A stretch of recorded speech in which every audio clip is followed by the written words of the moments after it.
Who wanted to speak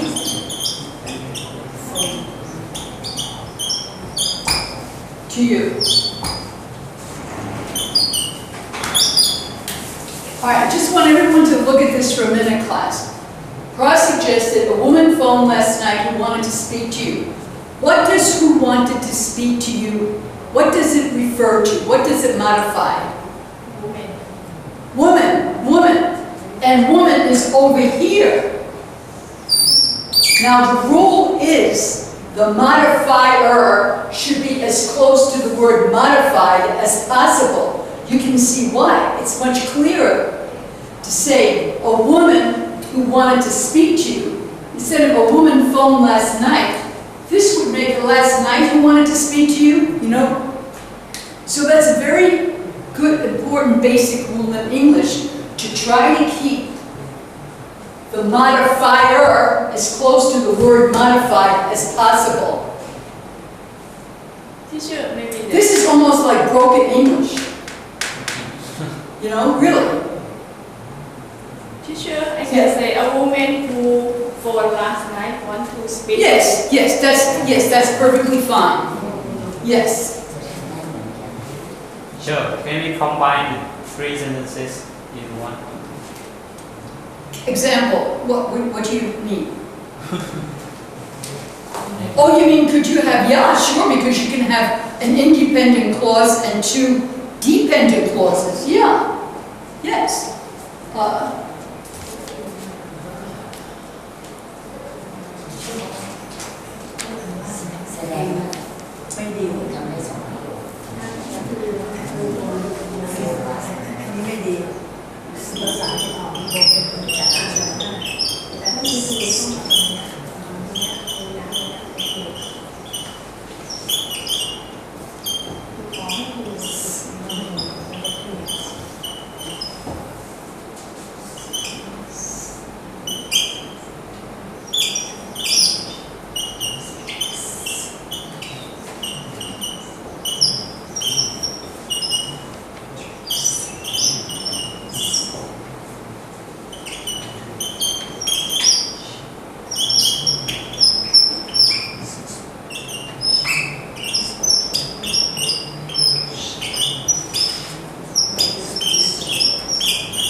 Okay, my sister moved to Singapore. She speaks Chinese. She will get a job there.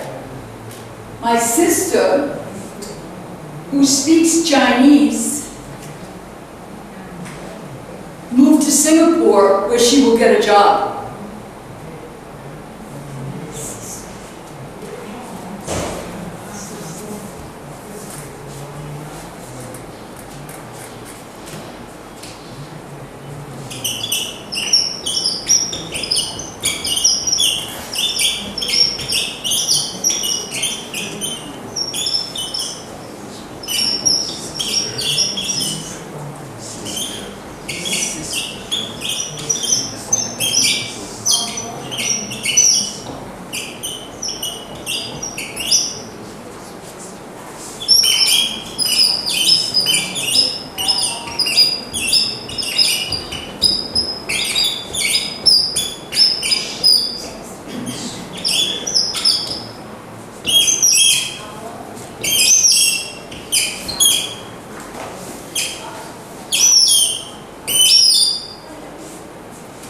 So you have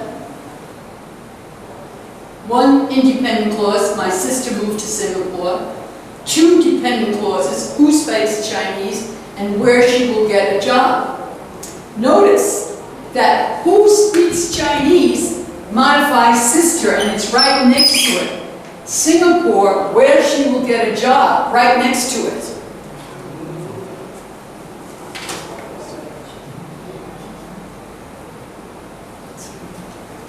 My sister who speaks Chinese moved to Singapore where she will get a job. Pry asked, could you put 3 sentences in one? Yes.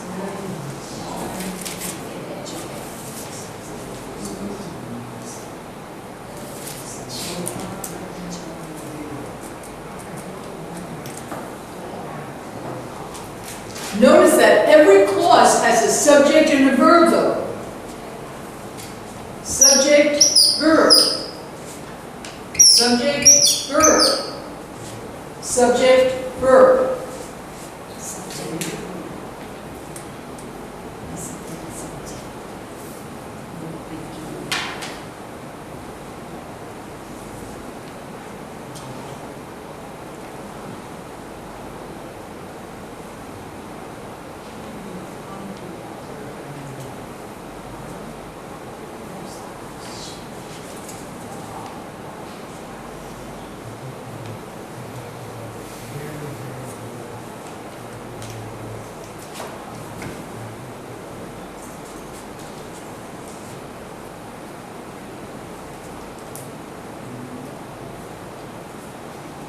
I just want you to see, class, how much better English this is than this. These sentences are correct English, nothing wrong.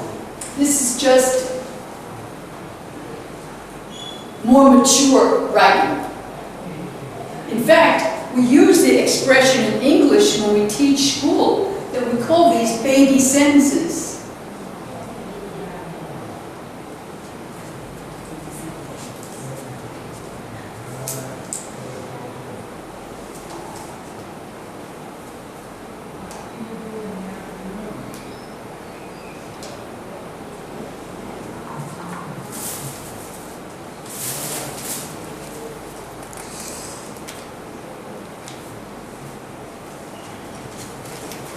Nagi, question?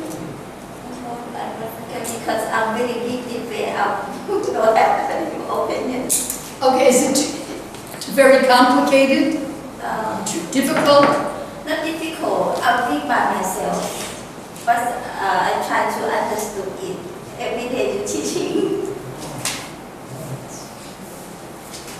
But I love you talk the top sentence and the sentence. I really love. Okay, well I just put this on the board as an example because Pra asked if you could have 3 sentences. But it's good for people lighter. Good for people lighter. Need to be the lighter in the future. Yes, yeah. Well, in a little while, I think we should all start writing some in the class.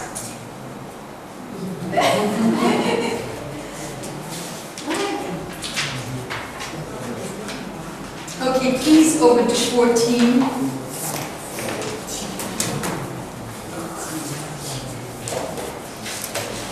Now remember, we were reading about 2 kinds of learning, intuitive and sensory. And what we read said that intuitive learning is people who like to read and get ideas and have the theory first and then act. And that sensory learning are people who want to experience first. And that one of the problems that people have in going to college is that college professors tend to all be intuitive, theory first, then practice. And that's often doesn't match with students who are sensory students. Okay, but then the last part, last paragraph, E. Now again, you know, we have the little problem of the fact that this book is directed at foreign students but living in the US. So this this talks about how colleges have changed politically, and they compare it to the 1960s and 70s. And the 1960s and 70s was a very turbulent time in the United States. There was a lot of rebellion in the country, not physical. See, I'm doing what you asked for, I'm using cats. Turbulent, very stirring up troubles, very, very difficult time. And especially on the college campuses. Because what was happening at this time, class, there was a big feminist movement. Big feminist movement, women asking for equal rights. Women marched in parades in New York, where I live, demanding more equal rights with men.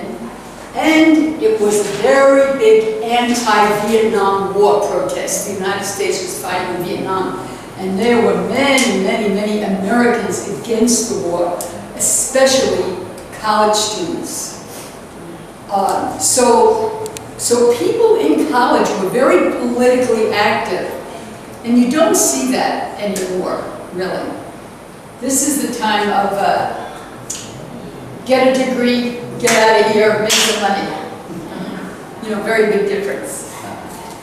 Okay, so I'll read it first. See if you have any questions, then I'll ask you to read it. This is E. Politically, too, students these days are different from students in the past. In the 1960s and 1970s, many students demonstrated against the government and hoped to make big changes in society. In the 1980s, most students were interested only in their studies and future jobs. Today, students seem to be a combination of the two. They want to make good money when they graduate, but they're also interested in helping society. Many students today are volunteering in the community. They are working to help people without payment. For example, they tutor, that means teach privately, children in trouble, or they work with organizations for homeless people. In these ways, they hope to make changes in society. Any question about that?